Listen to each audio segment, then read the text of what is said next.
Howdy. Cheers, dude. Cheers. Welcome. Delicious tea. Is that good tea? It is the best tea. The detox tea with the rose. Roseberry. Roseberry. Yes. Probably the sweetest tea I think I've ever had thus far. It is really delicious. Mm-hmm. Fruity. Has that fruit scent in it. Yeah, there's so many things I want to talk to you about. It's crazy. I know. This has definitely been a long time coming. Yeah. Setting this up. Even though we're always surfing. We always hang out. I always try to squeeze it in there too. Like We just don't sit maybe down. after? Yeah. Maybe before? We just never sit down long enough. Yeah. We're definitely doers. Ooh, let's talk about that. Let's talk about our desert trip, and we both discovered our own state of presence and stillness and what the difference was. And that can kind of give people an idea of who we are, and then jump into how we know each other. Yeah. Well, that desert trip was amazing. We brought out my trailer, which was fantastic, my little pop-up trailer. Yeah. And we went out to Joshua Tree, and just in our full day being there, what both of our goals was to relax. But On the way there was no such thing as relaxation. yeah, we tried to go to Anza-Borrego, and that was a fail. So that was just an extra 4-hour detour or Yes. something. That was just insane because everything was closed at Anza-Borrego. We get to Joshua Tree, and that was great. But yeah, it was difficult getting out there and finding. It's still a spot. hassle because the original spot we wanted to go to, we couldn't pull it up on GPS or maps, and I Yeah, was totally that too. forgetting where we were supposed to go. Yeah. And we get to this place, and there's literally this ship cargo container that's spray painted. It's got bullet shells all over it, and that's kind of the amusement of this place. It's a little shooting range out there. But either way, people go out there to camp. It's like BLM land. So we're out there, and my idea of relaxing is just completely sitting down and pretty much doing nothing. Yeah. And enjoying the space. As a bear hibernates in the wintertime, Yeah. is JT's chilling out. Exactly, Yes. exactly. I'm not going very far. And my chilling out is not having tasks or responsibilities to check off or complete, but I can still be active and do things and move around all day long. Yeah. It gives me You still more travel time 5 to move. miles in relaxing. Yes. Than yes. you would, It gives me more time to do that. Yeah, exactly. But it's like mindless walking. Sometimes I don't even notice I'm moving my feet. It's a mindless walk where I have no destination and nowhere to go. I spot a beautiful plant or I see a lizard on the ground, and I just follow life for a little bit and see how the other side of the real world works. Yeah. But that just shows, well, just the movement shows our contrasts, I guess, to people. Absolutely. Because we've known each other for a long time. Yeah, 25, 26 years, 26. basically. Yeah. Well, yeah, however old you are. Yeah. Your birthday. I guess, yeah, that was probably when the relationship started. Maybe a day after. I really don't even know. But basically, the first week, I met this guy. Because we're in JT's actually patio right now. He's been working on this for 25 years, too. Him and his dad. And I lived on the other side, and we grew up next to each other. And we still know each other. Yep. And we still hang out on a weekly basis if possible. Yep. Yeah, we still kick it. We were just hanging out yesterday, surfing out in the water. It's a beautiful day. Yep.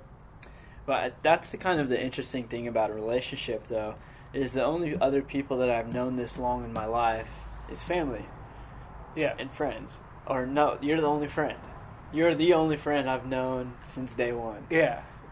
And I mean, it's honestly become a point where it's just like, oh, this guy's my brother. I know I'm going to see him at some point. Yeah, exactly. He's around. He's doing his thing. There's been time periods, and there will be time periods in the future where one of us will separate. Most likely, I'll leave and go somewhere. Yeah.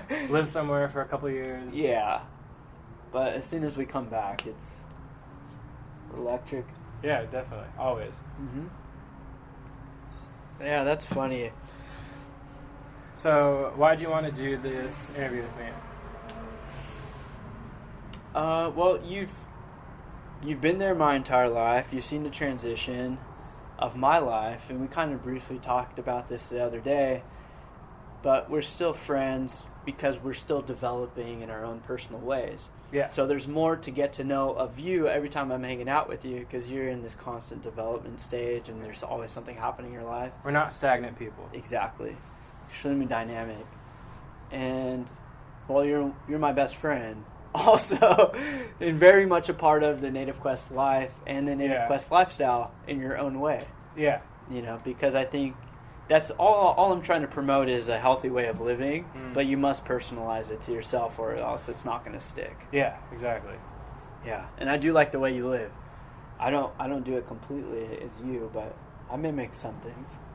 Yeah, we definitely have our different dynamics to ourselves, but we have that cohesion, you know, in the vibe, like you said, like part of Native Quest and things like that. Like we're all about it.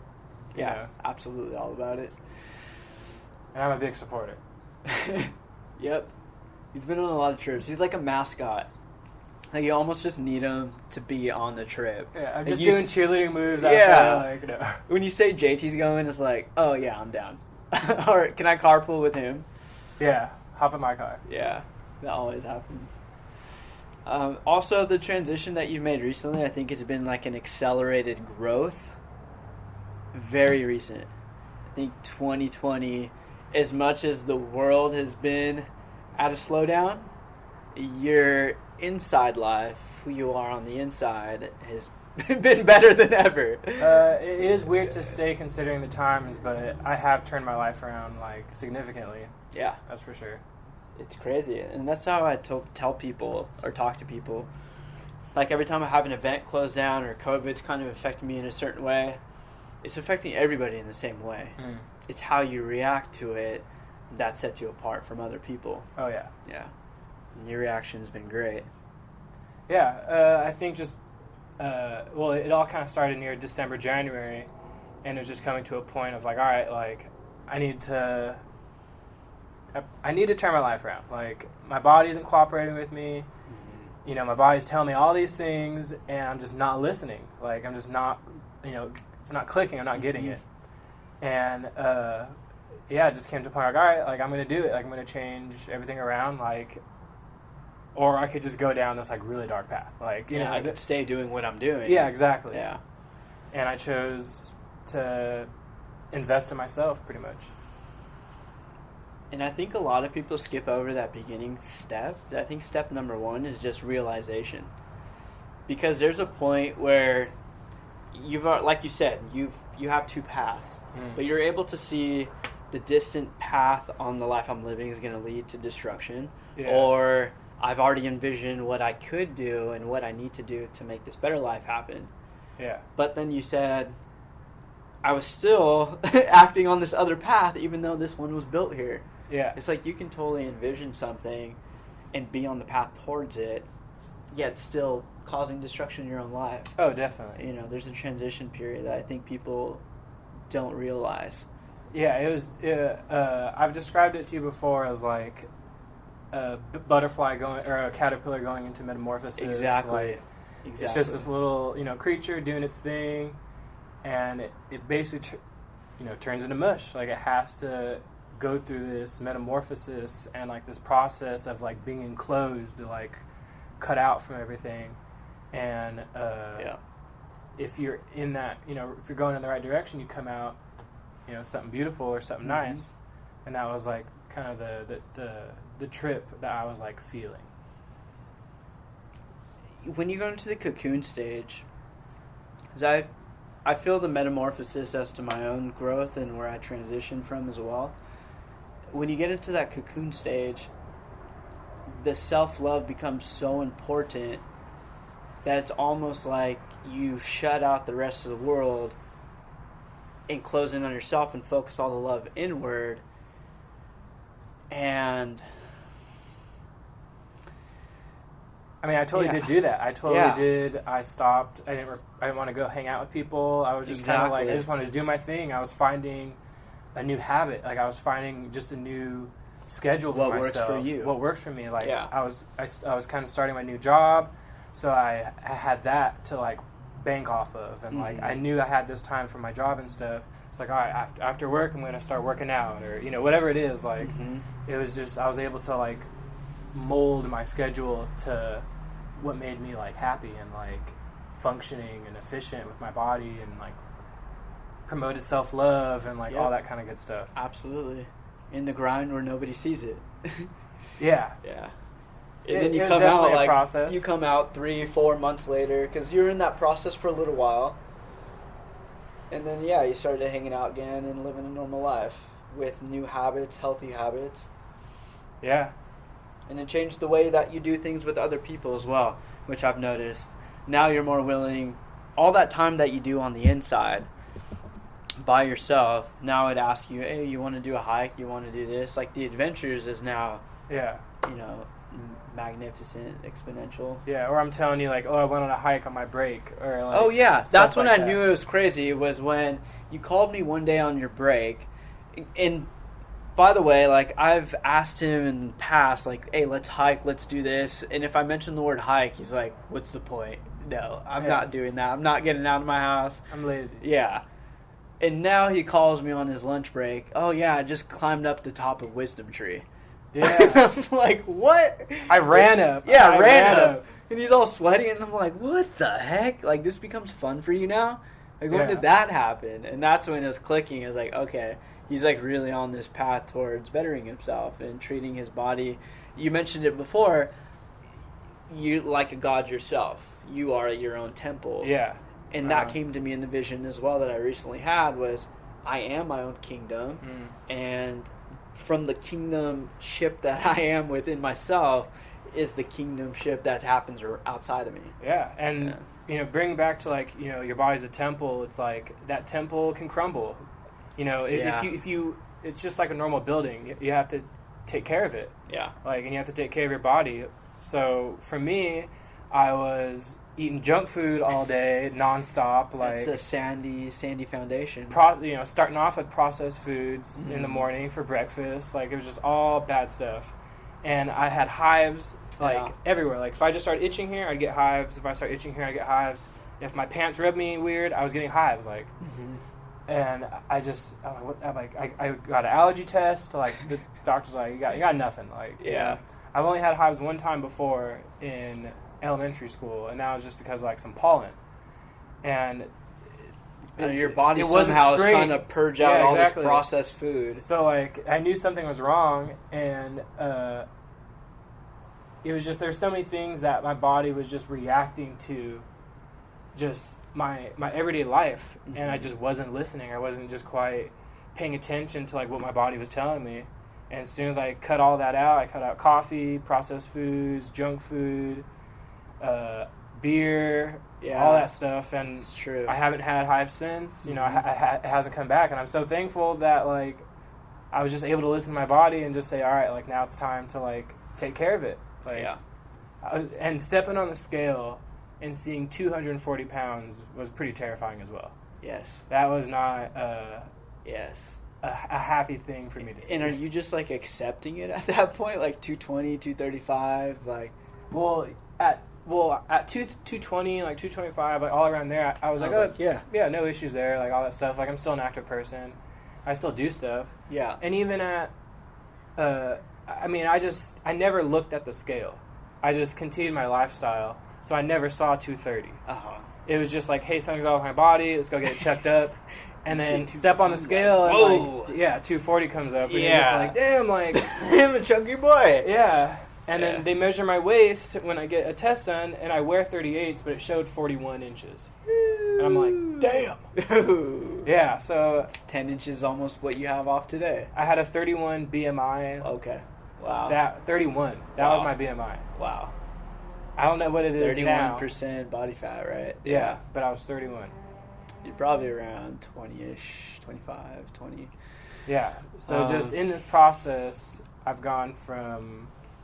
you know, being 240 pounds, and it wasn't the weight that was the thing. Like, I was like, all right, I know I'm 240. It was the feeling. It was just the feeling. Like, I feel like shit. I liked when you told me about the day of Thanksgiving. Oh yeah. The night before I picked you up, and you were hanging out. I'd take you home, and you were in a state of mind, and your body was feeling some way, but then on Thanksgiving Day, that stopped you from eating. Right? Yeah, I was really hungover on Thanksgiving. Basically, yeah. And it was a shitty time. Like, it wasn't, kind of respectful for my family. Yeah. Like, I didn't get to eat with them. I felt like I just kind of missed out with that experience. Like, I still sat there. Yeah. And, but like, it's awkward. And enjoyed my time, and, like, I conversated and stuff. But the goal is, like, hey, I had 3 plates of this. Like, what did you eat? It's a part of it. And I just felt so bad in that experience where I was just like, all right, like, literally it was after that day. That was just, that moment on, I was just like, all right, like, I'm literally cutting out all this stuff that I've been thinking about wanting to cut out. And I never went back from there. I mean, I've had, like, a McDonald's once since then. I've been able to indulge. Of course. Like, it's not that I... but 80% of your week or your dietary intake is good for you. Yeah, I try to be. That's amazing, dude. Well, that's like, if you have nothing in your stomach from a hangover anyways, like, the perfect time to go ahead and fill nutritious things. I'm a clean slate here. It's a clean slate. I'm going for it. I'm just going to go for it. Yeah. And getting into biking and surfing more. And how it starts, though, like, people see you now biking on a weekly basis, like, hauling ass, right? And now you're hiking on your lunch breaks. But in the past, it literally started with I'm going to walk Koa a little bit further around the block today. Yeah, before it wasn't, I couldn't even run. Let's just take Koa outside for a 30-minute walk, and then 40 minutes, and just keep progressing. Yep. And then I start running. And then you start biking a little bit, and you're not going quite all the way, not even halfway down the creek bed. Yeah. And it's like, that was good for today. Yeah. Just doing, like, 5-6 miles. What you can, though. Yeah. As long as but the thing was, you're pushing it day by day, and each day is getting a little bit better. Yeah. And then a week later, we go out and we're doing a 22 miles pretty much. Like, let's go for it. Yeah. And it was good. Like, it just felt good. It was just feeling the water felt well good. For my body, like, doing all that. Like, and just seeing how my body was changing, and, like, I felt better when it came to exercise and conditioning, and I was getting better sleep. Like, sleep was such a big thing. I started sleeping way earlier, and like, now I get 6, 7, 8 hours of sleep. Nice. Mostly. Like, that's what I aim for the same. I'm enjoying it. Like, it's so nice. And, like, a solid amount of sleep as well. Like, because you're in bed, just after sunset, so you're waking up before sunrise. The perfect circadian clock right there. That's how humans have developed all this time, and it just makes sense for the body. Yeah. And the sun's gonna help you out in the morning, get you out of bed. Like, I feel like now it sucks when, like, you wake up and the sun's already, like, I know, I'm like, started way before you. Yeah. I missed the freaking ritual this morning. Dang it. Like, I love being up just a tad bit first light, because then you can wait for the sunrise, and I try to be outside for it. But just being there for the experience, and, like, your eyes adjusting to the light and just stuff like that. And you're on time. Yeah. I like getting an early day going. Me too, man. It just I'm feels so good. much more productive, and no matter what, if I start at that time, I'm doing something productive that day. Yeah. You're not going to wake up at 5:30, 6 in the morning and just sit there. Like, you're going to, like, you're there to do making stuff. your tea, get ready for energy. work. Like, it's nice. Skip the first 15 minutes. Maybe you're a little groggy waking up, but there's ways to bypass right through that. That's why I do breath work all the time. Get your breathing in, your stretching in, all that good stuff. Wake up the body before you do anything else. Mm-hmm. I usually spend about an hour with myself in the morning before I do anything else. It takes me, I usually have to give myself an hour just to slowly get ready for work. Yeah. Make my tea, start my day, wash up, like, all that good stuff. But I have to give myself an hour. Yeah, me too. I don't like to compromise it. And if I do, I end up being late anyways. Yeah, I don't like rushing that morning stuff. Like, me neither. It's so important to me. I do it slow, even if I'm going to be late. Yeah. That's a problem sometimes. Like, the other day I was on the job, and I was supposed to be there at 9 o'clock. I got there at 9:01. Just at 9:01? 9:01. Just a minute. I mean, that's just a red light. I know. I was at the stoplight for too long. Yeah. I remember. The light skipped me. I was telling the boss too. I was like, I'm at a light, I'm waiting for it to turn green, or else I'd be there right now. But I should have, in reality, been there 5 to 10 minutes early. Yeah, exactly. Yeah. And I was like, it's not just the light. No. Like, I was at the house, and I was, like, feeling good. I had the vision of this person speaking truth to me, and I was like, dude, I'm going to write this down. Yeah. And, like, hang out with this thought. I think those times are very important, though, and they're sacred, and I try to process the entire thing. Definitely. Even if it affects somebody else. Exactly. Like, if you were to tell that to your boss would be like, what are you talking about? Like, you get to work, like, you hit me, like, you having visions in the morning, yeah, like, exactly. you're meditating, get out of it. That's like your own personal time where it's like, you know that you're able to cherish it and appreciate it and stuff like that. Or, there are people who will appreciate it. Yeah. Maybe not your boss. No. Yeah. That's funny, though. It was, dude. That's why I can tell you and tell my Tuesday group that kind of stuff. Yeah. Because it's weird, to other people. A woman came to you in a dream, and you're telling me that was you, just a different part of you, speaking wisdom? Get the fuck out of here. Yeah, it's not, what people hear every single day. No. Not at all. But, yeah, I need to get better at being on time. Punctuality. So, if I start a job sometimes at like 6 or 7 in the morning, if I have to be somewhere at 6:30, I'll just wake up at 4:30 or 5 o'clock. Okay. Yeah. I mean, you have to. Yeah. Yeah. So I'm waking up, And other people are like, if I have to wake up that early, I'll get up 30 minutes before. But I'm like, I guess I just have to adjust the morning routine. Yeah. Like, there's block is still always there. Yeah. But I just adjust it. It's just the alarm clock going earlier or later, whatever. Because it's weird if you don't do that kind of stuff that's good for you. If you're off on your diet, if you're off on say you didn't work out an entire week, you didn't move. Yeah, your body's affected by it, yeah. Yeah, you don't feel right. Yeah, I can tell this smoke that's in the air from all the fires has been affecting. Today, water was dripping out of my nose. I didn't think it was from the surf sesh because it was different. It wasn't like, it wasn't a lot. It was just a drop. Uh-huh. And it was a smoky, amber, yellow kind of color. Okay. That was coming out.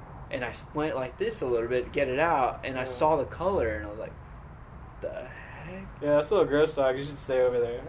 That's the same color as I'm glad we're COVID. 6 feet away, that's all I gotta say. That's the same color as COVID, isn't it? Yeah, I'm glad we're 6 feet away. Where's your fucking mask? Sorry. Yeah, my bad. Sorry, Janari. Yeah. JT made me surf with him yesterday. Is there more tea? Yeah. JT made me surf with him yesterday. It was torture. It was nice. Yeah. Surfing is always a good way to clear my mind. Mm-hmm. Every time at surfing lately, I've been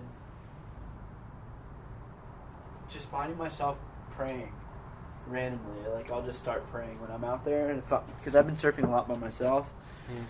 I'll just look out into the water and just it just starts happening. Yeah. Just thank you for this. It's always gratitude. Yeah. Definitely just once that in-between set comes in, you're just like sitting there. I'm like, I'm going to start meditating. Just enjoy my space here. And just feeling so lucky this is something I can do and that I do. Because it's awesome, man. Yeah, it's definitely. So fun and it's good and healthy for you. You get tan, you get muscles. The ride is what I love, Yesterday when we were out there, this older guy was just sitting out there. He was just chilling and he was just kind of looking around. And then later on that day, I look over at him and he's just sitting there. It looked like he's in full meditation mode. Awesome. He was just palms open. He was just chilling there, eyes closed. It was pretty cool. He knows why he's out there. Yeah. And I was like, that's gonna be me right there. Yeah, I see it. Yeah. I see it. That's why you got the longboard. Soon you're just gonna be able to go, no feet in the water at all, just perfect paddle. Yeah. Or perfect posture. Yeah. Do you meditate on a weekly basis? What does that look like? Monthly? Yeah, weekly. I mean, I try to get it in. I can't, do it every single day. Well, I mean, I don't know. I try not to do it in a schedule, in a sense. I just do it when it's time. So I usually try to do it once a week. It usually ends up being twice a week, Mm-hmm. something like that. Usually in my room, either when I wake up or just before bed, type of thing. Or sometimes I'll do it in between my bike riding sessions. So like when I ride down to the beach, I'll just sit there for a little bit, and as soon as I'm done, I'll get right back up and then go straight back home on the bike. Right on. That's cool. That's a nice way to clear your head.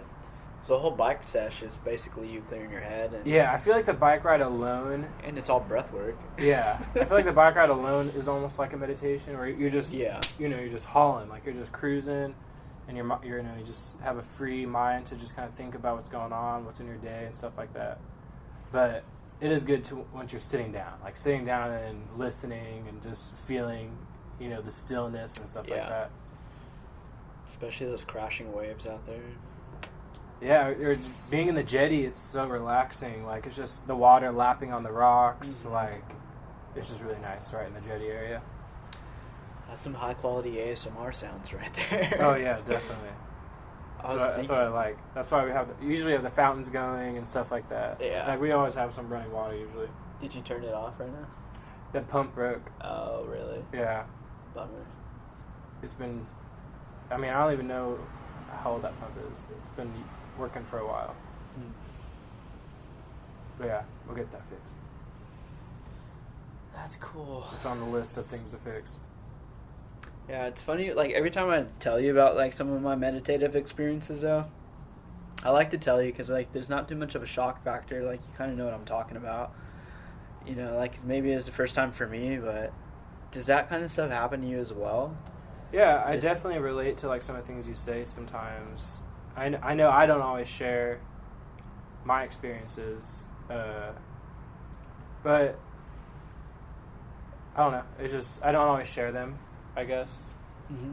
Or like, or just don't bring it up. Or like, if you say your experience, I'm not just gonna like come back and be like, oh, dude, wait, listen to my experience. And like, I don't expect that. Like, I know, but yeah, things like that. I tell you whatever the heck's happening in my life, no matter what. Oh, yeah.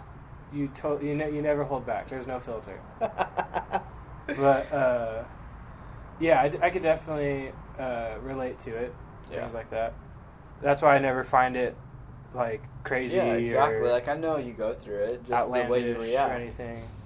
And you help me like process some of it as well, like what the heck's happening. Yeah, to just me. chatting about it. How do you think you're so intuitive? I feel like you're extremely intuitive. Like, you kind of just know these things, and to listen to yourself, listen to your body, a lot of wisdom comes to you. I feel like it truly is just listening to, like, yourself and, like your thoughts. Yeah. Like, and, like, acknowledging feelings and things like that. Like, there's the first, like, half of my life, basically, all I did was bottle everything in, and I didn't express emotion as well. I also didn't like acknowledge feelings and like things like that. So I don't know. It just kind of came to the point where I was like, all right, like I need to start like it's just listening. I need to like listen to these feelings, express these feelings, and like just try to take it easy. Like I try not to let things just like overwhelm me or consume me, because like if I'm still sitting here in this moment, whether it's a crazy thing that I'm thinking about, I'm able to, say like it's just going to be one step at a time. It's just one breath at a time. Sure. Like, and we've talked about this before from the America show. If it's mentionable, it's manageable. Exactly. And that's definitely a thing. Like if you're able to mention it, even in your own mind, too. Yeah, exactly. It's like I have these major issues or these problems. If it's not even that, it's just an example. Yeah. I can deal with it. Yeah. Yeah. And it's just like, have faith that you will continue this each day. Right. Like, it's a process. Everything's a process. Like the way you described your physical life and the transition, getting into a healthier state, same exact thing happens on the inside. Yeah. That's something that you don't ever see, though. Yeah. My insides are for sure changing, yeah. Yeah, but like mentality and philosophy and the way you care about yourself and know yourself, like it just all comes down to self-love, right? Mm-hmm. Now you're listening to yourself. Yeah, exactly. And self-love is such a huge thing, and like self-love is like such a broad term that encompasses like so much, like because all of us have different meanings of love and like what love is and like how we want to be treated. At first, when it started, I was taking myself on dates. I would take myself out to the movies. I'd take myself to a concert. It's true. I went to the Blink-182. January. I went to iHeartRadio alone. Like I bought the ticket that day. Like I'm going to take myself out. Like I deserve this. What the heck? Yeah, exactly. Treat myself, man. Yeah, and I liked it. I enjoyed myself. Like I made friends while I was out there. I would just talk to people, or I'd enjoy myself. Like I didn't let the idea of like going alone freak me out. Right. And I just like go to enjoy it and enjoy the space. Go to little shows. I went to La Santa a few times. Just like little stuff like that. Take a bubble bath. Like just little stuff I just started like incorporating into my life that was just either relaxing or it made me happy. Like, just good for you. Yeah. All in all. As long as it makes you happy and you're doing it yourself, then A+. Yeah. That's self-love right there. Yeah. And even though a burger or like McDonald's would have made me happy, I know that self-love if you do it. That's a rarity. Well, I knew that all of my body, it came to a point where like my body knew how it would feel after. Mm-hmm. Like I didn't want to feel sluggish. I didn't want to take a nap halfway through my day. Yeah. Like I want to be able to operate like a smooth, running machine and stuff like that. And that's another thing too, right? Like you listen to your body and that's the ultimate truth, and that's always in you telling you what to do. But then we describe like self-love is something that makes you happy. But like eating Cinnabon, like can make you happy every day of the week. Yeah, but it's so temporary. And you're going to want to eat again right away because and that's not what your body really is telling you. Yeah, so you're just going to want more food. Yeah.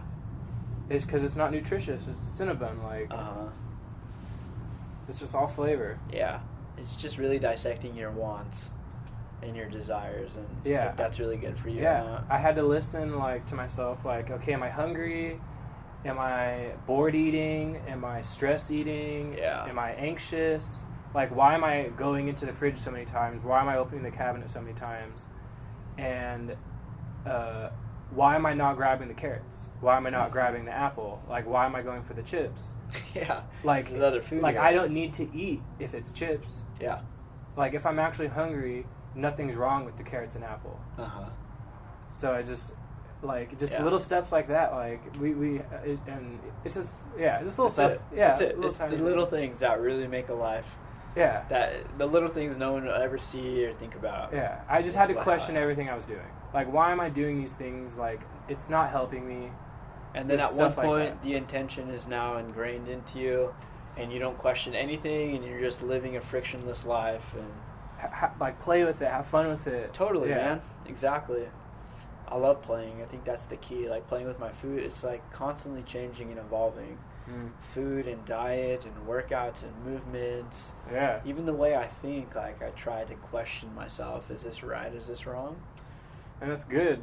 Like, we're supposed to be doing that. We're supposed to be doing. I didn't learn this until I went to university. I went to Humboldt. Humboldt really taught me how to question life and question what we're learning and what we've been taught as well. Because I dated somebody who was just hyper aware of real history and would just give me books and feed me knowledge and have discussions with me, and that really opened me up to the lies I've been told, and to make me realize if I want the information, I'm going to have to go through a couple different sources, not trust one, and just question everything. Yeah, it's good. It is good. Question, it makes you busy though. Yeah, definitely. Can't take anything, Yeah, but that's, we got to keep ourselves busy. Like, we got to keep ourselves moving. We got to keep changing and evolving. I mean, how could you not keep yourself busy? Like, even when I don't have a physical work or a job, I'm busy the entire day. Like, still doing something. Like, the only day I can remember not being busy this year was the day after I ran 50 miles. You had to do nothing. It. Yeah, I hated it. I think people made you do nothing. I physically could not. Yeah. I had plans that day, and I just physically couldn't even make it. You know, like Yeah. I needed help to get into my truck. The only reason I got out of my bed that morning after running 50 miles is because I had to go to the bathroom. And I've been holding it for 2.5 hours before that. Yeah. And it was 1:30 p.m. and I'm like, Jeez. oh.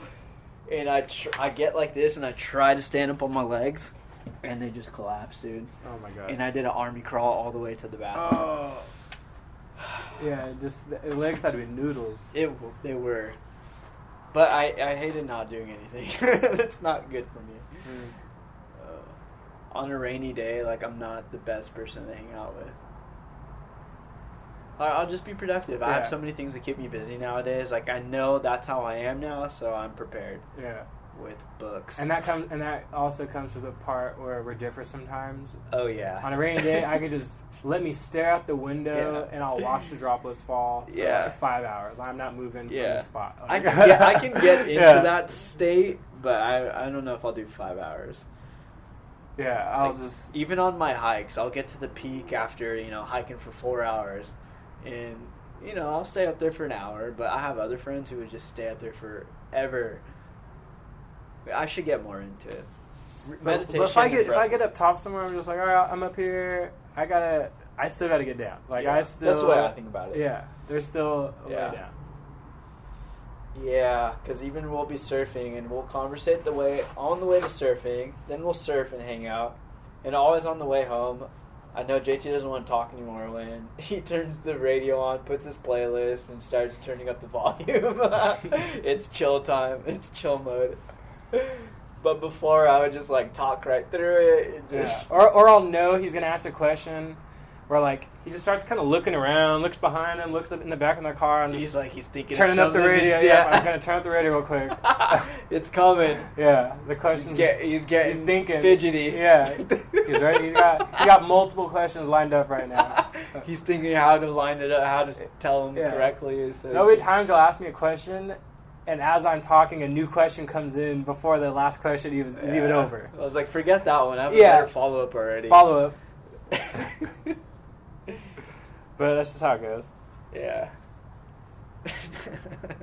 It's why there's a podcast now. If I wasn't this way, then I probably wouldn't podcast questions. Keep chatting. Yeah, keep talking. I love dialogue. I love talking with people, and I make such beautiful connections through communication. And sharing. Sharing is just a big part of it. That's it. I'll share with a stranger any day. As long as there's a connection that you can make, and it happens in a second sometimes. Where, all right, I know this person's cool. Yeah, I'm willing to share a lot, and open them up too, and they get to share as well. Like when you get to have soul conversations with people that you just met, or continuously throughout life too.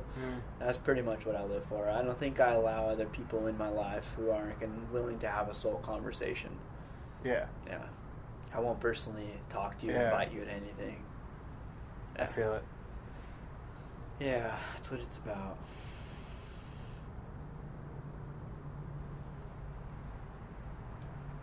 I've even been able to do that with my dad, which is awesome. We get to have some deep level conversations. Nice. When he was just, in the past, more surface level conversation. Yeah. But now we can time. Well, I just can't help talking this way, so now he's just gonna, if he wants to conversate, that's how we're gonna conversate. Yeah, but he answers back, with his own input and wisdom too. Nice. It's great. That's good. Yeah, there's definitely this process of almost devolving of a father figure and almost being a friend. You just. Your dad. Yeah. I feel like my dad doesn't want to be that dad image forever. Tell you what to do, how to think. He can't hold it up forever. He wants to go surfing with me and stuff and like that. Yeah, have a laugh. Yeah, exactly. Check out this video. Yeah, exactly. Yeah. Do you see this new video? Just whatever it is. He always got something to show me. He's always on Facebook. Dude, you're old enough to have a even leveled conversation with now. So yeah. Definitely. You're in the house for so long, this person's office is going to become my friend. Yeah. It's a good transition. Or else I wouldn't be able to, still live here. It's a good transition. Yeah. I remember actually telling my mom that after a holiday season. I think it was after Christmas. Going up to her the next day, like, Mom, I love you. I believe you've raised me up to be I have a great head on my shoulders. I know what I'm doing with my life, or at least I'm gonna end up doing something positive.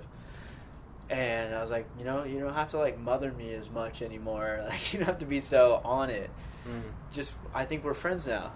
And I think we've gotten to the point like we can just be really good friends and develop our relationship this way. Yeah. She hated that I said that. Yeah. My mom, I know she would hate if I said that. It's more just like an unspoken. Like, it should have been unspoken because it was already happening. Yeah.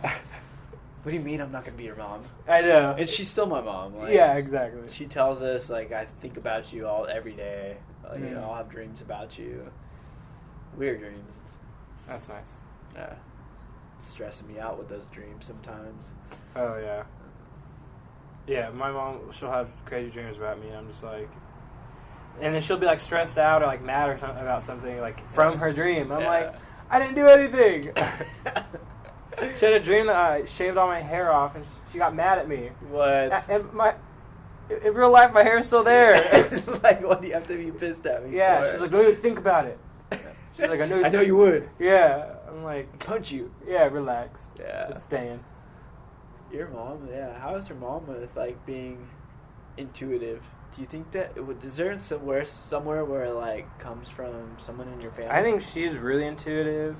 I just don't know how much she, like, listens to it now. Uh-huh. Or, like... But she has that about her. Oh, for 100%, yeah. She's definitely had that energy with her. And, like, I think just even my aunts, like, that whole side of my family, I feel like, are very intuitive people.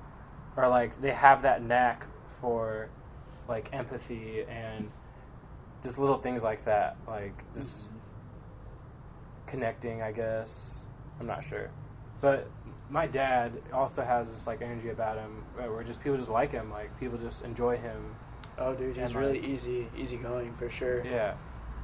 Like, just when I meet his friends or things like that, like, they've never ever had one even weird or bad thing to say about him. Like, they only have good things to say about him, or like a new nickname for him, or just things that, like, I've never heard before. Funny. And it's always cool to hear, like, stuff like that.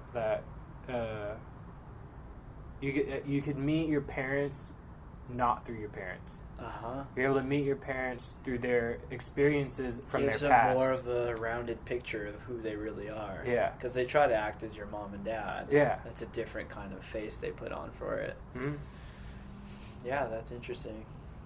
I love hearing stories about my dad from his friends, and he's more radical than he likes to admit. You know? Definitely. There's stuff I've heard from my dad where I'm just like, what? Like...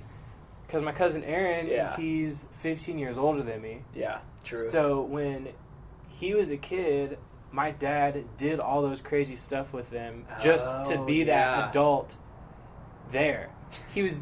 But he was still there. Yeah, exactly. Yeah. So and like they just did crazy stuff. Like he would just follow around my cousin Aaron, like just lighting make sure that he's okay. Like, yeah. And they do like crazy stuff, and like I'm thinking now, like there's no way my dad would ever do that with me. Yeah. Like...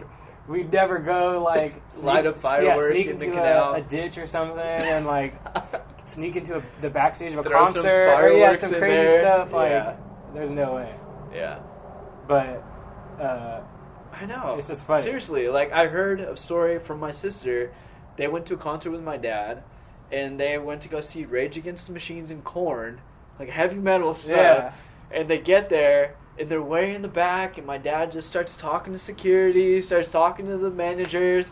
They end up all the way to the freaking front, right seeing Rage Against the Machines, like 2 people over maybe. That's sweet. Yeah. And, he finds a way to navigate this. Yeah. But they're really interesting. Yeah. And there's like, you see the pieces of who you are within them as well. Oh, yeah, 100%. The good and the bad. Oh, yeah.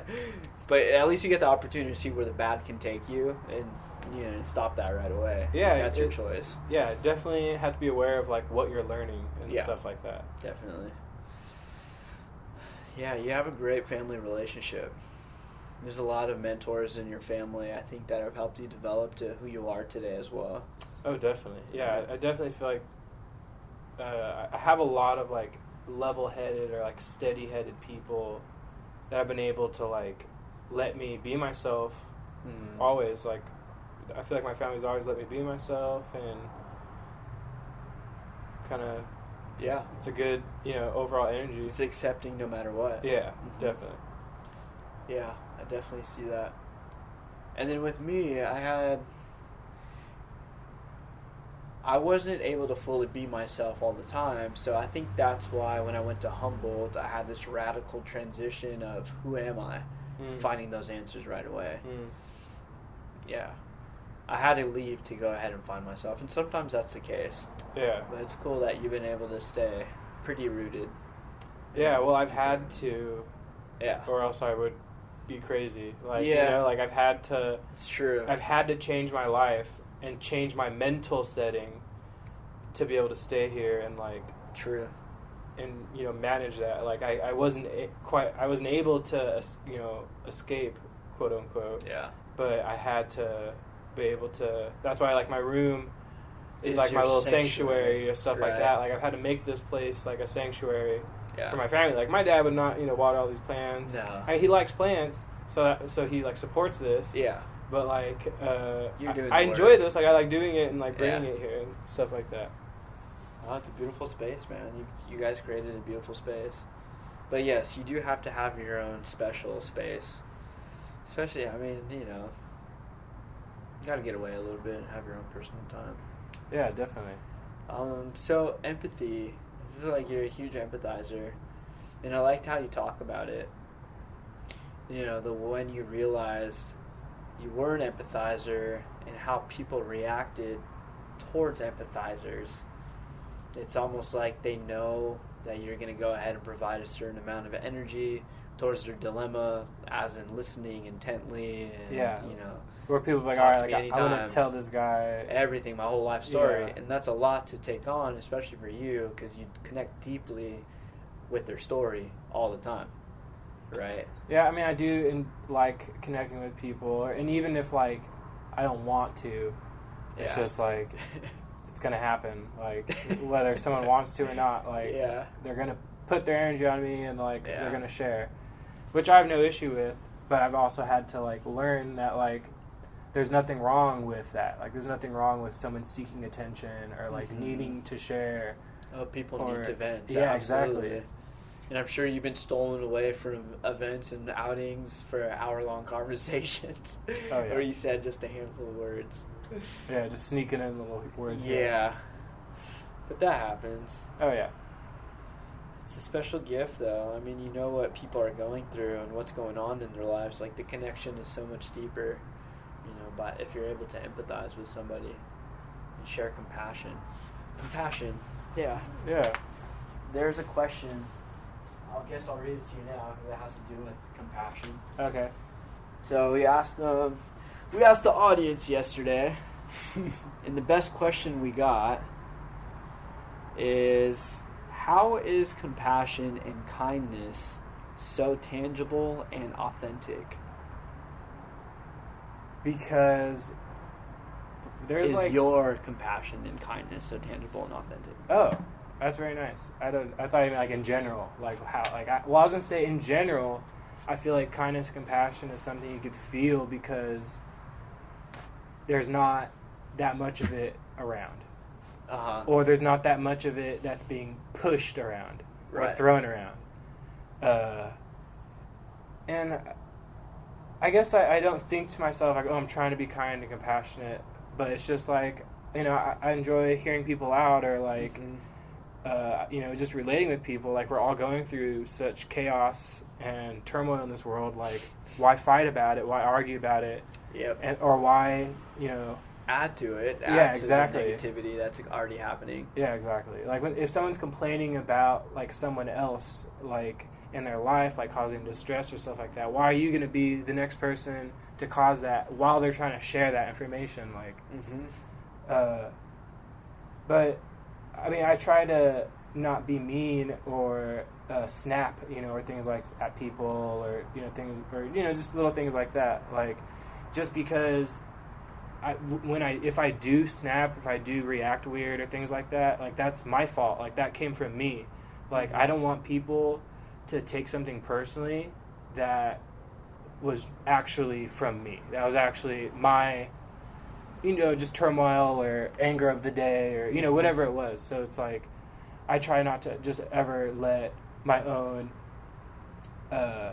energy, like, affect anyone else's in a bad way or anything like that. So I always just try to, leave people better or leave a place better than I found it type of thing. Like, yeah, that same mentality goes to both, it's like, for sure. Like little stuff like that. But that's a nice question. That was very sweet. And it's also, if you snap at somebody, you have to meet them now at their level, right? And, they're already hitting you at a negative level. So not only did you affect more of what's happening in their life already, but now you just put yourself down for no reason.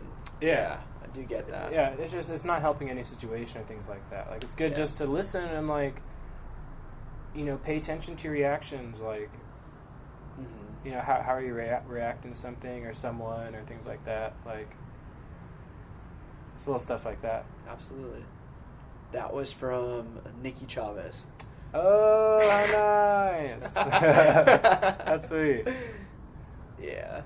That was definitely a good question. That was worth the wait for asking questions. Yeah, that was a good question. Yeah, that was nice. Yeah. Did I answer it?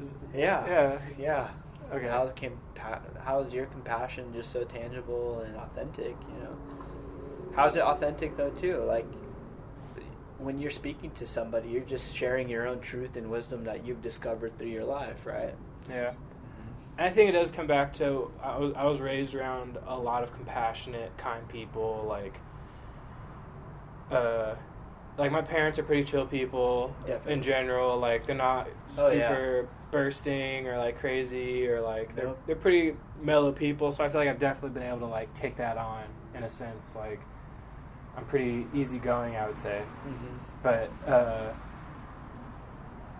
I think that just gives me, or I'm just really such a slow thinker that just gives me time to, like, think of something good to say, or I don't know, something like that. Like, you're just it's a deep think. Yeah. It takes you a while to get to the center of it. Yeah, I'm not talking too fast, I'm not moving too fast. It's true. Until I start working out or something. Yeah.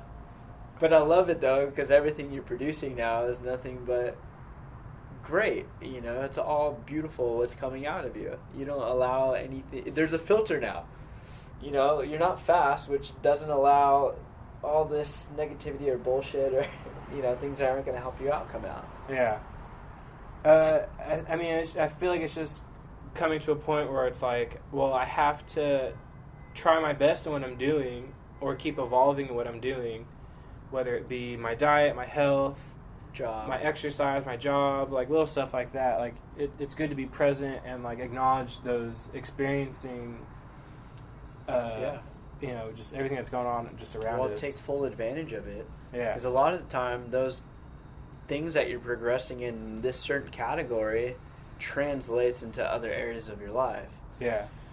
And if you're doing your best and you're trying your best, like, you can't say anything bad about it. Like, and, like, absolutely not. And if the people around you say anything bad about it, then that's constructive criticism. Well, it's either constructive criticism or they're just not the type of people you want to be around.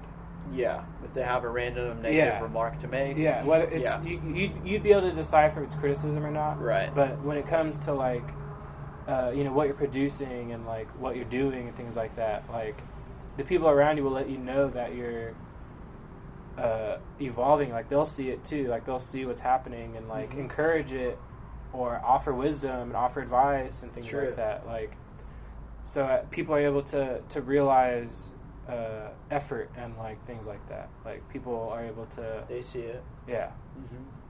That's why it's so important to have a solid group of people around you constantly, of people you can trust and who love you and see you for who you are. Yeah. And won't bullshit you at all. Yeah. Like, if you're slacking, then... Hey, man, like, fucking tell you. Yeah, why are you thinking this way? Like, why'd you react this way? Little stuff like that. Like, yeah, it's good to get on your friends. Yeah. I don't mind it. I don't mind it when anybody calls me out or, or ask me like a difficult question to answer. Like I remembered you've asked me some difficult questions before. I can't remember exactly what they were. Yeah. But I had to think about it before I responded. Yeah, and it was just to think. Yeah, and it's because I wanted, we want each other to think. Exactly, and I was like, well, I haven't thought about that, and it's something I need to think about, even though it sucks to think about. Yeah, just whatever it is. Whatever it is. Yeah.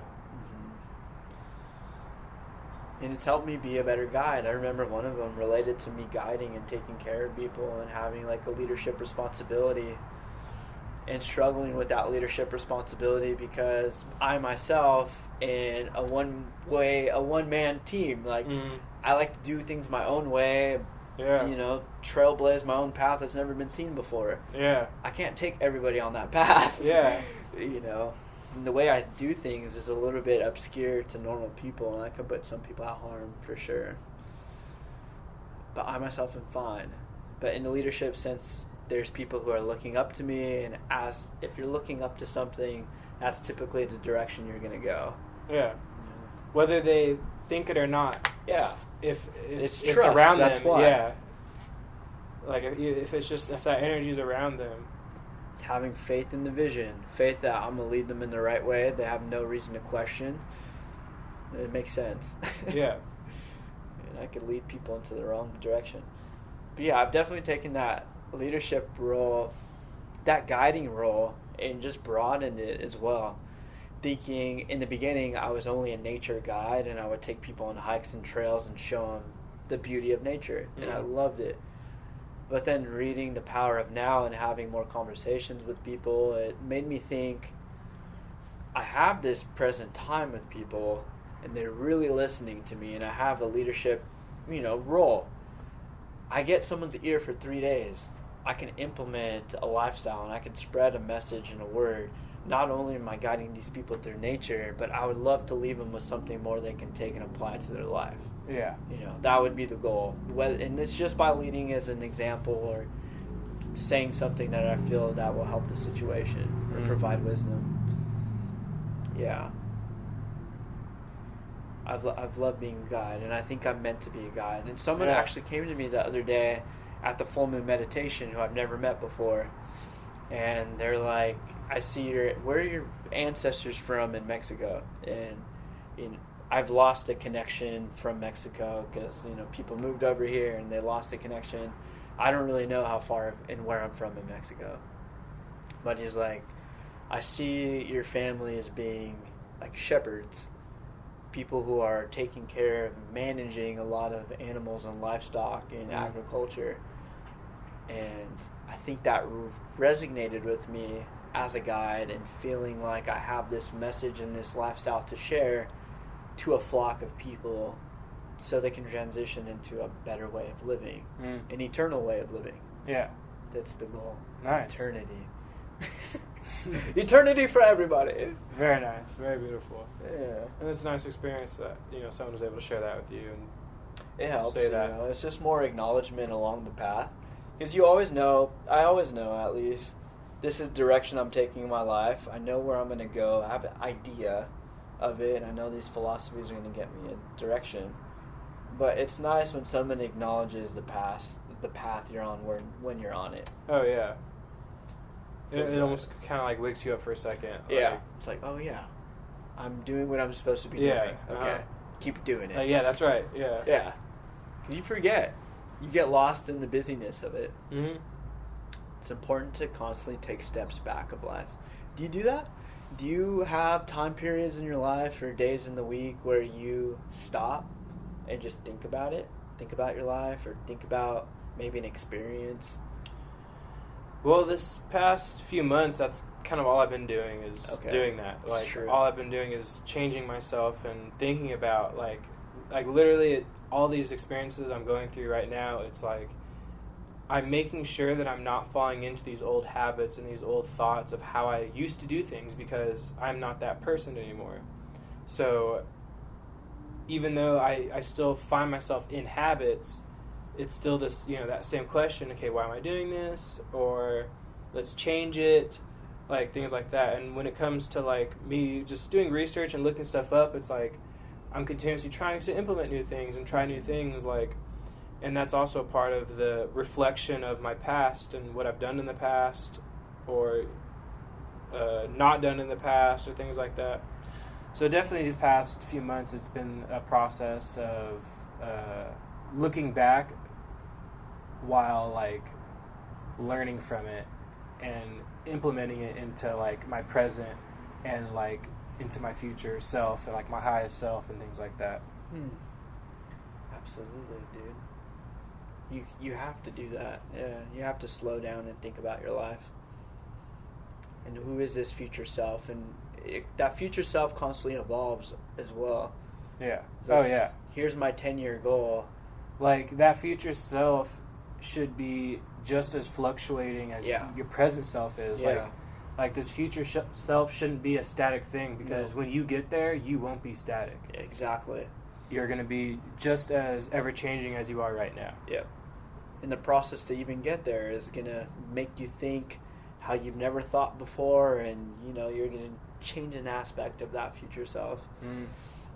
Like, I love the 5-year and 10-year plans, and I go in that direction, but the 5-year plan is always evolving 5 years. Yeah. Tomorrow it's going to be a new 5-year plan. The day after that it's going to be a new 5-year plan. Yeah. You know, but it's the point that you're thinking ahead. Yeah, exactly. You know, you you're have a questioning. direction. Yeah. Right.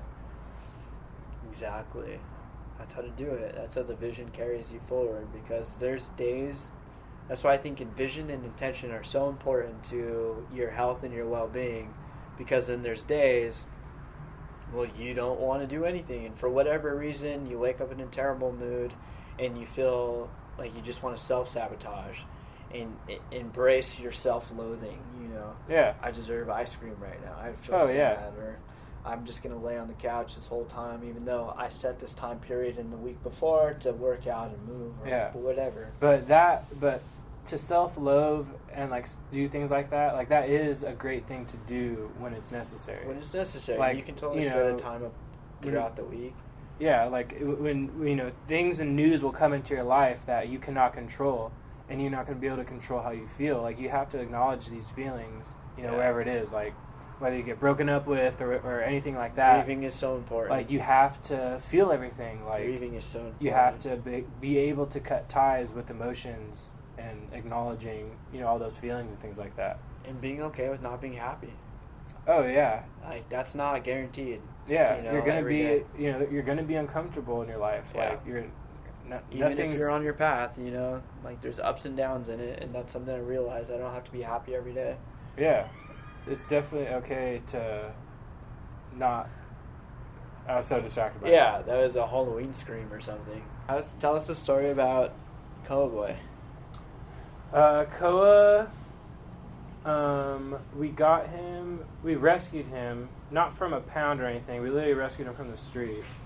He was about like 3 months old. How'd they find him on the street? So my cousin's girlfriend at the time worked at Farmer John. Yeah. So it smelled like out in LA area. So it smells like meat, like it stinks around there, like, so they'll get animals, stray dogs are hungry, just like for a snack. Yeah, just like stuff like that. Yeah. So he was one of those puppies, and he was like limping. So they think that he was from a truck driver. So they think a truck driver's kind of like threw him out, which they get a lot. Yeah. So yeah, he was like 3 months old. This was little, tiny, cute, blue-nosed pup mix. We didn't really know. He was with Steph and Gary for a week. And Gary was calling him Zeus for a week, which I didn't mind, but I didn't want a Zeus myself. Like, I just didn't see him as a Zeus. I didn't, like, he's not a Zeus. Yeah, though. Exactly. Like, he's a docile. Like, even though he's a big beast, like, he's a friendly goofball. Yeah, exactly. And like, I wanted something that was just nicer. That it wasn't like Zeus, like this big old mean dog. Like, I knew, especially a pit bull. They already have a connotation. Yeah, I knew people might be afraid of him, which people are, but it's like until you meet him, like, you'll know not to be afraid. Right. But so yeah, he was there for a week, and then a bunch of other family was like looking at him, checking him out, like stuff like that. And then we went over there, and he was just awesome. My mom loves Blue Nose Pit Bull, so she was just like in love. And he's a 3-month-old puppy. So they wanted him off their hands a bit. They were babysitting basically. So my mom was like, "Oh, we'll take him for a day, like whatever. Like let's go take him home for a day." And we had Roxy and BB at the time. Yeah. We still have BB. Yeah. And so it's more just to help them out because you already have too much going on already. So we didn't know how they would be or anything like that. But they were all cool. Roxy didn't want anything to do with it. She's the top dog. Doesn't care. Yeah. So I took him for a walk and like top dog, as in just a little tiny Chihuahua. Yeah. She was a 10-pound Chihuahua, but she was the alpha. Yeah, she was the alpha dog. So. He slept with me that night, and when I woke up, he was like curled up in my neck, and I was just like, "Oh my god!" How could I not? Yeah, he was just so he's just too nice. Like he's too amazing. How can I not? Yeah, but he's not perfect. He has allergies. He has skin issues. He's had to have like a surgery before. Yeah. So he's been expensive, but he's been awesome and like literally my best friend. I've been on a bunch of trips with him, and he's 7 now, so I've had him for 7 years. What's your favorite spot you've taken Koa? I think the best experience taking him somewhere has been Big Sur. That's what I was thinking too. That we've done a lot of camping trips, but the Big Sur one was for sure the best because it was just us. Yeah. I mean, and you have that whole little mountain range to yourself. Yeah. That's cool. It was just a nice trip. Like, it was just, like... It was just peaceful. It was pleasant. Like, I remember playing music and, like, having music and stuff, but I just remember being so quiet. Like, it was just nice. Like, I didn't have to talk. Like, it was just hanging out with Koa. It was just cool. Hanging with yourself. He enjoyed running around and playing and exploring and all that. He hated the elephant seals. Did he really? He was terrified of the elephant seals. Oh my gosh. The smell, everything about it, he hated. Do you remember that one concert we did? That Grunger at Cottonwood? Oh, yeah. Yeah. Gunger. Yeah. I don't know why, that just popped in my head. That was a good time. I do remember that. Yeah. That was some good music. That was a long... That's funny. My mom would just hijack you on a Sunday, take you to church, take you to the park sometimes, huh? Yeah. Oh, yeah. Well, what was that like? Going to church sometimes. It was nice. Like, I never had a bad experience. But it was always different. Like, even in each experience in itself was different. Oh, yeah. Just playing with kids, too, pretty much. Yeah. Sometimes. Or just, whatever's going on, or whether it's music or any of that. But I always enjoyed, like, any time, you guys pick me up to go anywhere, things like that. Yeah, we would go everywhere. I think Liberty Park was a main staple.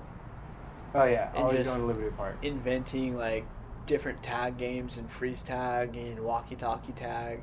Yeah. Ball tag. Yeah. Tag we found a place to play anywhere. Yeah.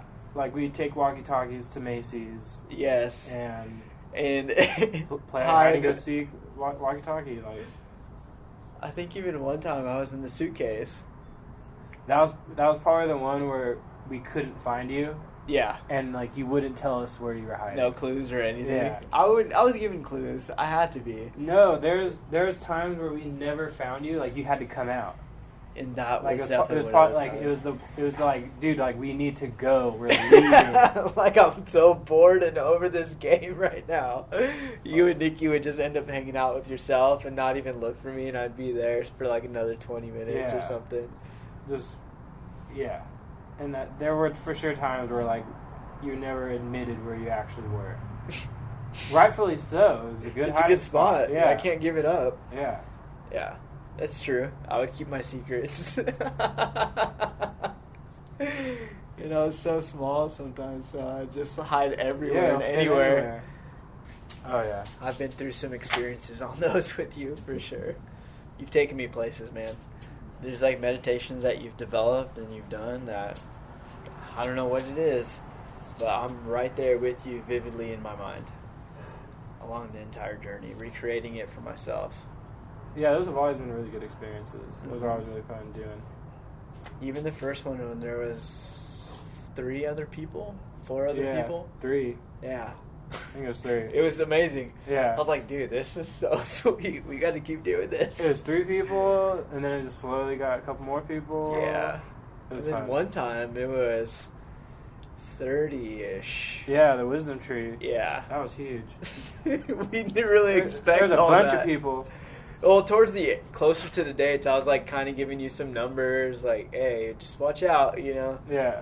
That was fun, though. That was really nice. And before those, you were already doing stuff for your own full moons, right? Is that like a time you would find yourself meditating and kind of acting in some kind of ceremonial way? Yeah. Yeah. And that's kind of how, like, we did it ourselves. Before, anything else started. Yeah. And it was just, you know, we just started doing stuff during full moons or separately and stuff like that.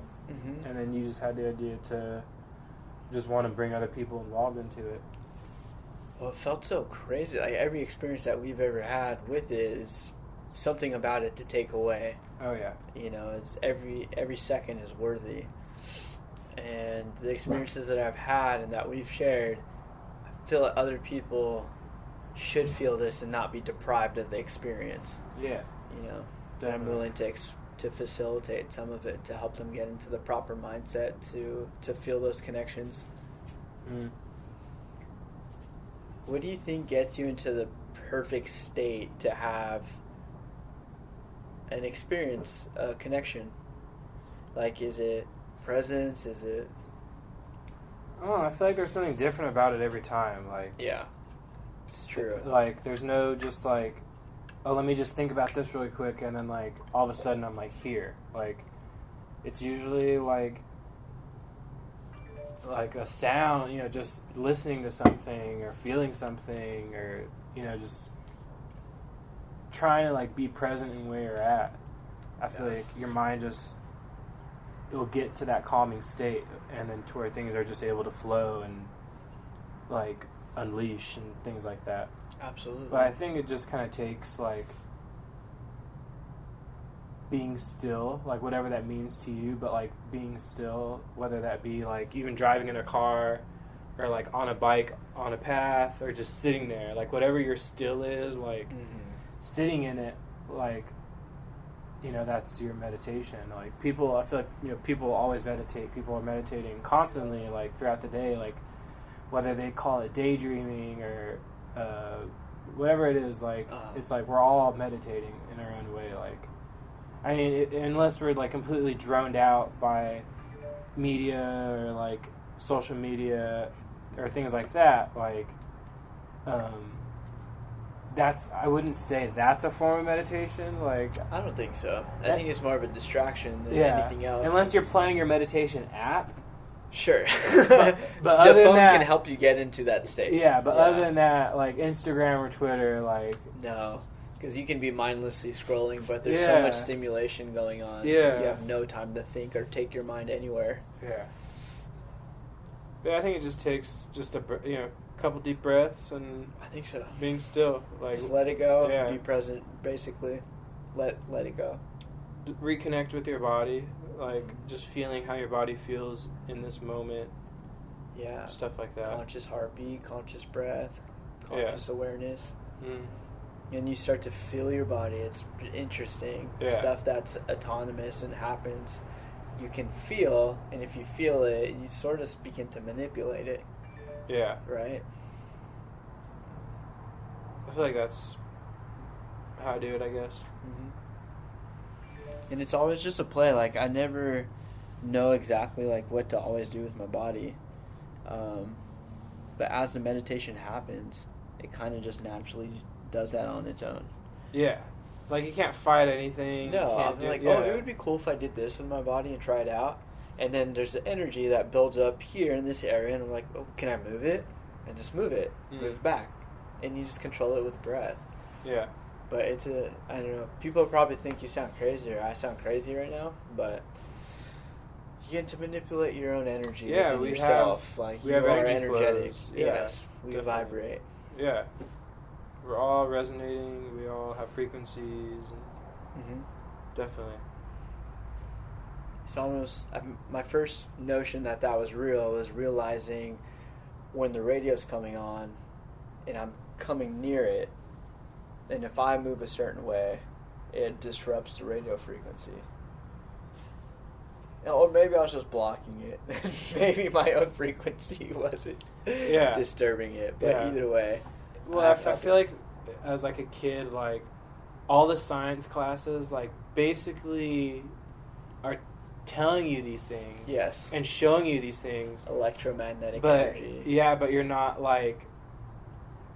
Your spine's the rod. You're not connecting yourself with it. Like, just because we're so taught to disassociate ourselves from the world and like the physical world and stuff. But like, we are, what's around us. Like, we are the same. We are from this world. Absolutely. We have to understand how plants grow and how they work. What's ripe, what's not. We have to stay that connection. Mycelium is just littered out there on these huge ancient forest beds connecting all the life together, so now communication happens like we were once walking around a part of that connection, barefoot, wandering, receptive to the energy that's going on. But yeah, it's important to be receptive to what's going on, and I do applaud you for... I like the way you are receptive, especially to this year.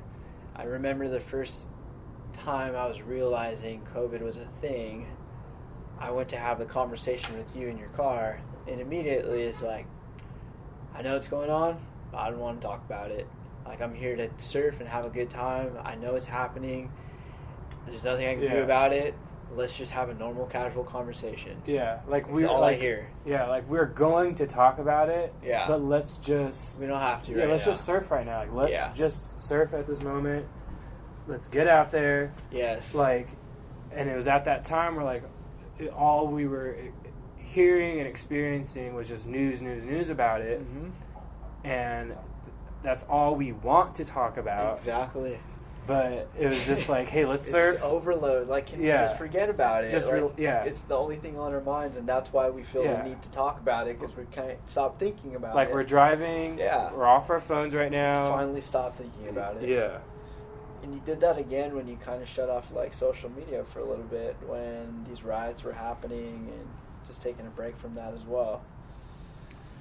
Yeah, just all this stuff was going on with the... just seeing the news and stuff, I was just like, I don't know, I can't, I don't have any interest in being on Instagram. I don't have any interest just to be on these things right now. Like, it's so overwhelming and, like, difficult, and it's like, it's easier to have these conversations in person than... over the web and over all the social media posts. Are you trying to Exactly. prove something? Like, why are you posting this? Trying to be a part of the cause. It's just better to get away from it, and it's just too much to digest. And I think the important thing, though, in what you were doing is you're creating these like filters for your life and for your system. Like, I know exactly what's going to benefit me, so let me just go ahead, and I know it's going to destroy me, so let me just put a filter here and just not digest it. Everything's digestible. We are what we eat. Social media is that part of the demise sometimes. Yeah, definitely. In the vision that I had the other day, have I told you about it fully? Yes. So a part of it... I think twice, actually. I know. I can't stop thinking about it. Yeah. But parts of it. But Sorry. she was saying I can go... I have the ability to allow poisons in my body or not. Like, I have direct control of what I allow into my life. So in order for me to live like this life of my dreams, then don't allow anything negative to penetrate me, because I can have a shield to block that out. Yeah. And just focus on what's, going to move me towards that dream. That thing I envision all the time. Do you have like an end dream? Like, is there a place you want to be at when you're old? I know we talk about it's always going to be dynamic, but do you imagine yourself living somewhere, doing something, or no? I kind of don't. Like, I just see it as I'm going to continue developing my life and moving it to places that I want it to go, but it doesn't matter where I'm at in this. It doesn't matter, like, that type of thing. Like, I don't have this envision of, I'm going to be here, here, here, here. Like, it's just, like, I'll be thankful to even live that long. Right. Like, as long as I'm in my present, doing as much as I can do to better my life, to further my career, to build whatever I want to build, that's going to morph however it wants to morph in its time. Naturally, right. So I don't really have this image of the future or idea of it, because I honestly can't fathom it. I really can't fathom the future. Like, no. Our president is going through so much, like, crazy turmoil. Like, it'd be, I don't know, like, it's impossible. It's impossible to imagine. Like, I don't see. Because when you think of, like, this future, you want things to be perfect, but we aren't living in a perfect world. Like, right. Who's the dog? But the outside world definitely has a manipulation over what's your path. Right. So it's like, and if you were to create something and try to, like, envision it while the world is constantly fighting you, it's not going to be, quote unquote, easy. Like, it's going to be a battle. But if you're adapting with the world around you and adapting with your surroundings, like, you're just growing and learning. Like, there is no utter turmoil. Like, yes, there's going to be chaos, and you're going to deal with it. It's always but it's not this, you're not adding extra mental struggle to it. At least that's how I like to envision it. And it's just staying in the present, because that's the only thing you can focus on. So whatever comes your way, now you have an ability to react to it in a certain way. And because you're positive on the inside, the way you react is typically positive. But it all comes down to choices. And we have unlimited amounts of choices given to us every day. And the butterfly effect definitely plays a role, where any little, choice you make can completely derail or have a significant impact on the way the rest of your life works. Yeah, definitely. Like, so obviously I have, like, goals and things I want to accomplish, but it's not, I don't have this image of it. Yeah. Like, a created image of it. All right. Because I know that it's not going to look like that. Like, everything I've ever created in my mind, it's never as it seems, type of thing. Like, you can't have these expectations. Not at all. Like, when you don't have expectations, that's when, like, the world blows your mind. Like, Absolutely. That's when, like, emotions and feelings, you're just receptive and energies open. Like, blow your mind. Like, it's not just because you're not looking for something, you're not searching for something, you're just a part of it, and you're just receptive and open. Yeah. And I think that's how it happens. It's all changing. It's all, morphing and things like that. Just every day. It's all we try to do is just, manage our lives and better ourselves. Carry a certain pair of goggles or perception over it. My dad called me the other day, and it's like he called me today, but it was relating to vision and dreaming and having this specific image in your head. Like, sometimes I'll have a vision of my future, and then I'll think about it, like, I would love to do that, feel it with my heart, and then let it go. If it happens, it happens. If it doesn't, it's not my will. Yeah. I'm down. My dad called me, and he's like, I was thinking about this dream that you told me about a year and a half ago, 2 years ago. And I was like, what was the dream? And he's like, well, you're telling me that we're going to be flipping some houses in the future. It was all of us, me, my dad, and the brothers. And literally the conversation I was having with my dad that morning when I saw him was, we're learning this business with using our hands and building up these houses and homes, but we're learning how to fix a house up, to sell it, to flip a home, to buy property, and, make a return on it. And we're on that path that happened. And like I said, I shared the dream with him 2 years ago. I felt it, wanted to do it. Of course, felt really strongly about wanting to do this. And now it's on the process and the pathway to happen. It's really interesting. Yeah. Like, it's nice that I wasn't forced or anything like that. Exactly. But at the same time, I don't even remember the dream. I didn't write it down. I didn't think about it too much after that. Yeah, we shared it. Yeah. You got it out there. Exactly. And I remember that was a conversation I had with Tim before as well. Shout out Tim. Hey, Tim Orr. Tim _Orr. He's private, so it's probably not going to follow you if he doesn't know you. Sorry, not cool. Yeah, but the conversation happened with Tim out in the desert. Remember we were having this beautiful conversation, and I was bummed out. I was like, man, I should have recorded it. But the next thought was, doesn't matter. Like, don't have to worry about recording all these conversations, all these moments. But I was like, I wanted to record it because there was so much wisdom and knowledge shared between the both of us. Like, it was just a conversation that was just, flourishing with insight. And I was learning so much about myself. But then I realized I said it out loud, and I thought about it. It's part of my subconscious. It's with me always. Yeah. And it's almost like not worrying about having all the wisdom and understanding of the world, but being able to come to a point where you have to make a decision, and the wisdom coming out when it needs to, in that moment. Like, you don't have to know everything. You'll know when you need to. Exactly. Yeah. But yeah, dude, it's been a good talk, man. It's been good to have you, and the conversations are always a blessing. I feel like I'll be able to conversate like this with you, which we always do, forever. Was this for Animals of the Wild? Yes. Okay, sweet. Yeah, Animals of the Wild. Nice. Some new I started I haven't told you about.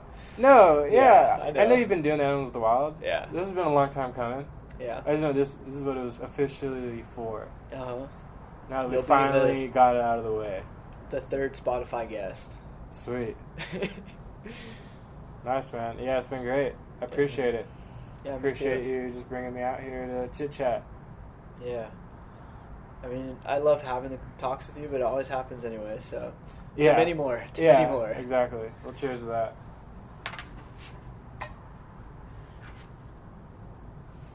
Some cold ass single drop. Yeah.